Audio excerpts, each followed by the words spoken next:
The story begins with a man running through a dark Irish forest, ignored by signs reading "Point of No Return."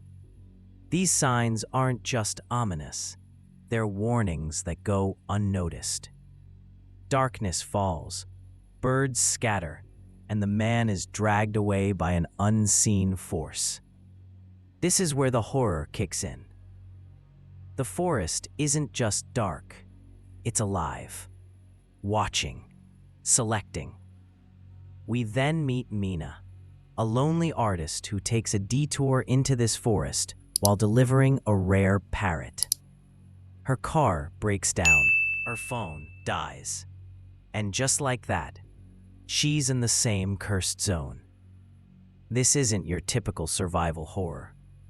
The danger isn't just monsters or killers. It's the rules of reality breaking down. Time, identity, direction, all of it begins to unravel. Mina discovers a cabin inhabited by 3 others: Meline, Daniel, and Sierra.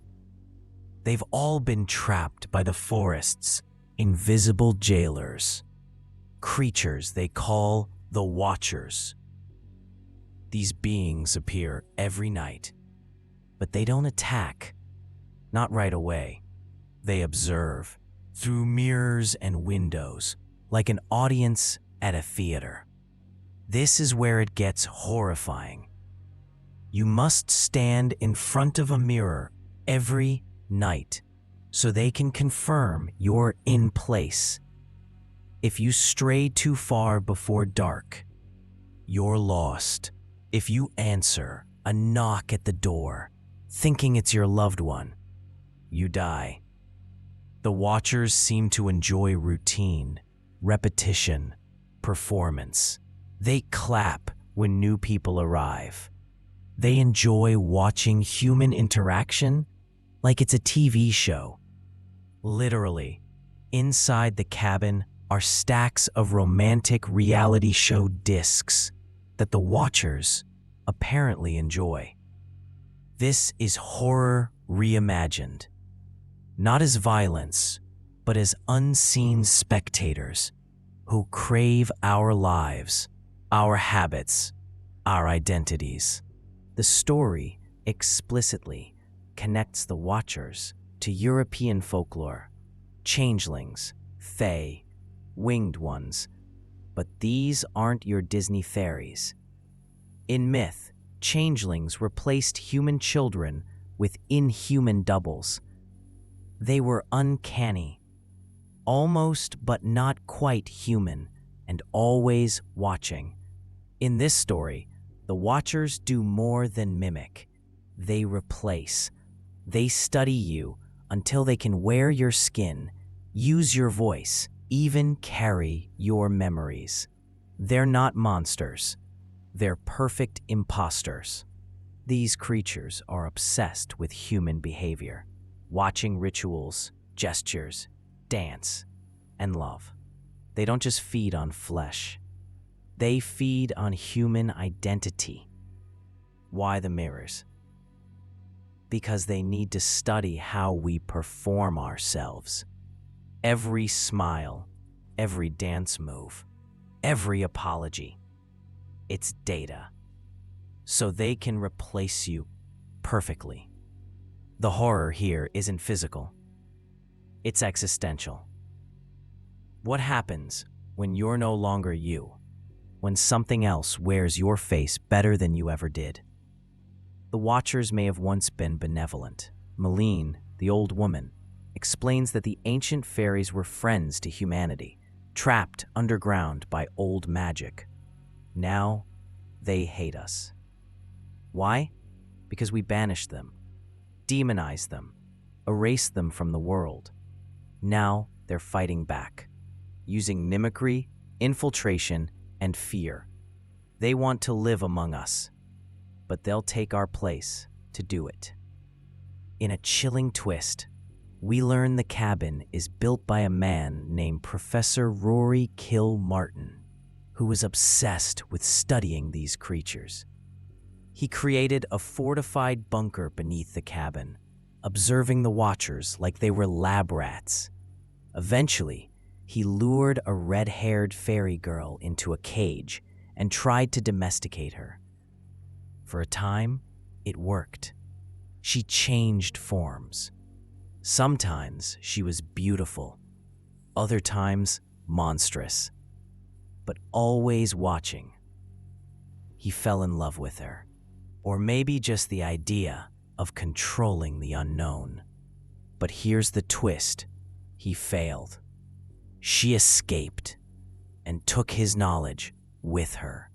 Malene, who guided the survivors, turns out to be that same red-haired fairy, the one the professor trapped. She could walk in daylight. She passed every test.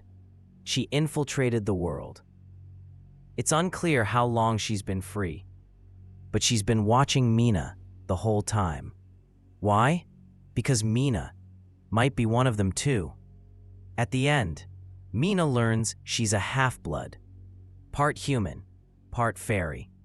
She wasn't just trapped, she was being tested. Mina escapes, but the forest stays with her. She sees people around her shift, flicker, change. Her niece draws her with the parrot, Darwin. Outside, a red-haired girl watches their apartment and changes her face. Even the real Ciara returns, meaning the one Mina escaped with was a watcher in disguise. The final message? They're already among us. You can't trust your eyes or your memories. Anyone can be a watcher, even you. What makes the watchers so unsettling isn't just the forest or the creatures. It's the way it slowly dismantles what it means to be human. These beings aren't hunting in the traditional sense. They're studying, observing, learning how we move, speak, grieve, and love.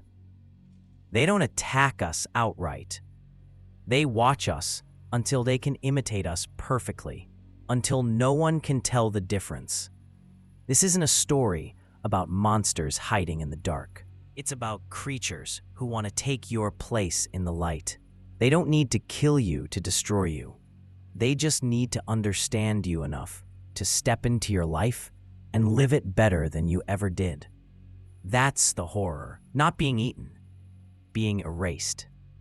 And the most terrifying part, by the end, the line between human and fairy is gone. Malene, the so-called protector, was one of them all along. Mina might be half of their kind. The people who make it out aren't even sure who they really are anymore.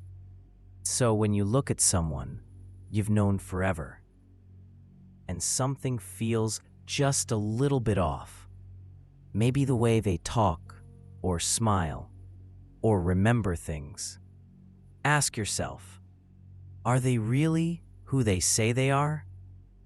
Or is something else wearing their skin?